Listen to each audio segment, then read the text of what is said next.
Welcome back. All right, so we've got one game in the books, and we've got 10 more yet to come tonight. Fun game, right? Dallas coming into this one with wins in a few games in a row here. They had wins in three in a row, so I'm right, a few. And had to be feeling good about the fact that they almost blew it against Florida. They win it in a shootout, but the way that one ended, Dallas probably should have had a better result in that one. So it's Jarry versus Ottinger as the Pittsburgh Penguins come in, the hottest team in the league with 10 wins in a row. Rust out of the lineup for Pittsburgh today. That definitely had an effect. Carter was back in, though. First rush chance was for Dallas. Foxa had a chance that was saved shortly thereafter. Fast start, lots of rushes both ways. However, it was obvious early Dallas was having a hard time hitting the net, where Pittsburgh was not. Blueger has a chance is kicked aside. Rodriguez can't bury one. Ottinger was pretty sharp, and then Dumoulin would score at 6:02 from Letang and Gensel. Really strong press by the Penguins led to that goal. And then on a face-off win, which felt reminiscent of the game against Florida for Dallas, Kapanen scores from Pettersson and Carter at 6:26. So 2 goals in 24 seconds. And Pittsburgh is in complete control at this point. So it felt like the Stars are kind of spiraling, which is something that can happen with Dallas, right? Raffl would try to answer. Kapanen then had a chance that was saved. Klingberg has a chance saved as well. For a defenseman that apparently has asked for a trade, Klingberg's been playing pretty well. Penguins had a rush that misfired. The Stars' play was definitely picking up, but they needed more shots from in front of the net. Those slot shots, right? Those really dangerous opportunities. They really weren't getting those in the first period. Suter has a blast that saved. The Penguins press with 7 minutes left. More pressure on following shifts by them as well. Things get settled in the second half, but Dallas is down 2 after the first period. And this is the way things have been working for Pittsburgh, right? During their 10-game winning streak, they had outscored teams in the first period. I think it was 18-1. So yeah, I mean this is their bread and butter. Second period, 10 seconds into the second period, the Penguins get a power play. Not an ideal start for the Dallas Stars. Rodriguez has a blasted save. Klingberg fires one wide after it ended, so Dallas did kill it off. It did not generate a lot of opportunities. There's a press then by the Penguins. The Stars, I thought, were guilty of puck chasing a little bit at this point in the game. Maybe getting a little bit out of position while they're chasing the puck around. They didn't pay for that, but again, it makes you a little nervous, right, when you're watching it. Shots are 2-0 for the Penguins at 5 minutes into the period. Penguins would press. Rodriguez ends up hitting the post. Evan Rodriguez, everything's gone his way throughout the season. Today, not as much. He'll probably want a whole new bunch of sticks after this game for all the net misses and all the posts. Hintz has a break. He fires it high. There's a press by the Stars. Jarry saves there. We get a scrum after, which was the first really emotional interaction these teams had. It really was not an overly emotional game. And the third period, it really kind of died off too. Like there was just this feeling that, hey, maybe we're going to see some physicality, maybe a fight. No, it died off pretty much with that scrum. We get 2 minutes of 4-on-4 out of that. The Penguins pressed to start that 4-on-4. Rodriguez with a rush chance that's saved. Jarry then stops a tip from Hintz that was in close. And the Stars end up getting a power play shortly after it went back to 5-on-5. Radulov beats Jarry, but because it's Radulov this year, the puck rolls wide. He is not having any puck luck whatsoever. Klingberg fires one wide. We then get 20 seconds of 4-on-4. I believe it was Klingberg that went to the box and swore loudly as he did go to the box. Penguins get a power play with Klingberg in the box. Stars getting frustrated, and understandable at this stage. They're getting frustrated. They're down 2-0, but everything gets killed off. So we're back to 5-on-5, and then Gurianov, who had a good game and a bad game all rolled into one today, he scores from Peterson and Robertson at 16:01 on his own rebound. So he takes the shot, it comes right back to him, and he puts it in the net. Penguins then try to answer, but the Stars, much better in the second period than in the first.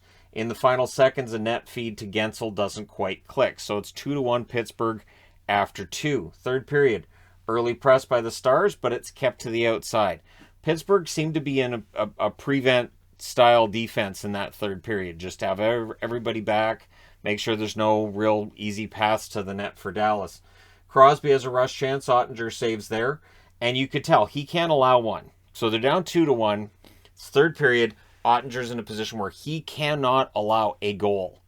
And there's a lot of pressure on the kid. Obviously, I'm a fan of Ottinger, but yeah, a lot of pressure on the kid in the third period. Hey, that Sydney guy, don't let him score. Oh, okay, sure, thanks, coach. Heinen then missed an empty net. It was wide open, and he hit the post. And yeah, that's kind of a story there in and of itself. The Penguins would press after that. Hintz to Pavelski was defended. Pavelski then passed rather than take the shot as the Stars press. He makes up for that later, though. No worries. Penguins get a power play via some pressure that they had at the Dallas end. We ended with a shorthanded chance for Raffl, and that's killed off. Penguins then had a 3-on-2. They pressed shortly after that. Jari saves on Peterson. Peterson gets an opportunity.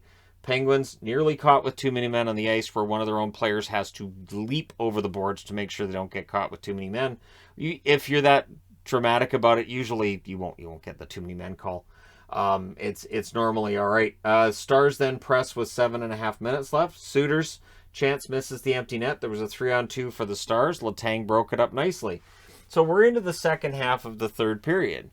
And with the run that Pittsburgh has been on, ahead 2-1, you got to figure, well, this should be safe. However, Pavelski on a rebound, he buries one from Robertson and Klingberg at 14:59.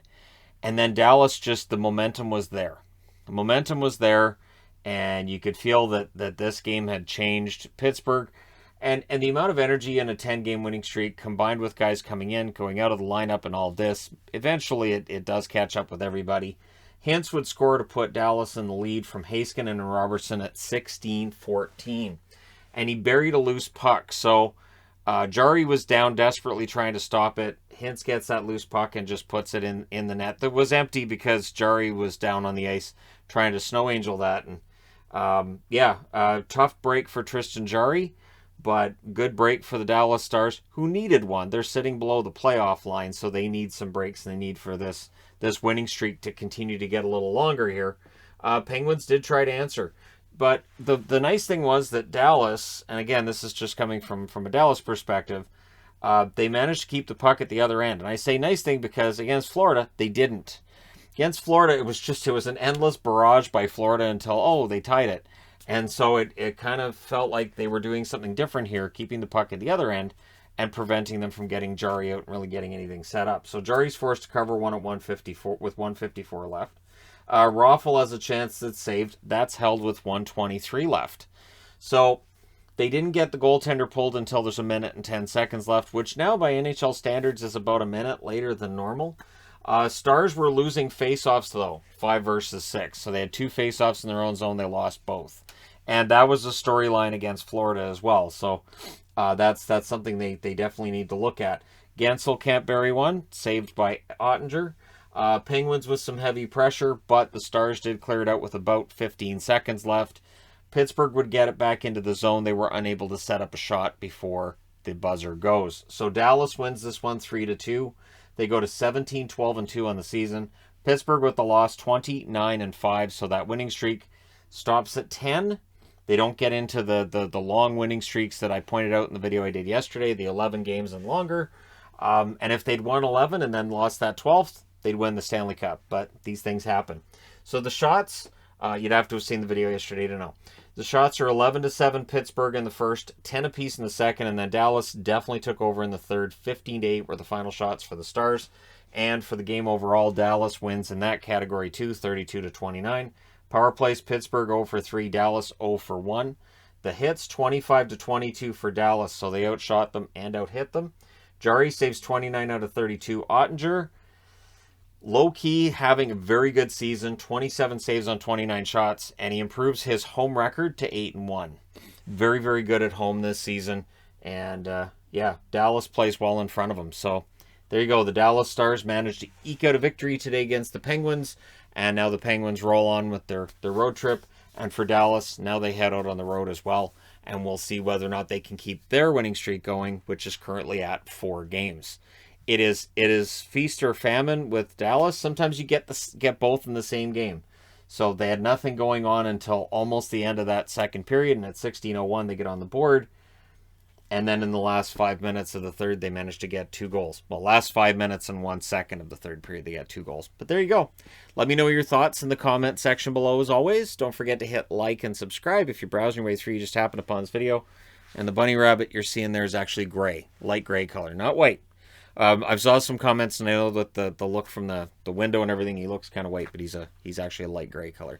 So there you go. Thank you guys so much for watching, for all your support. I will talk to you again soon.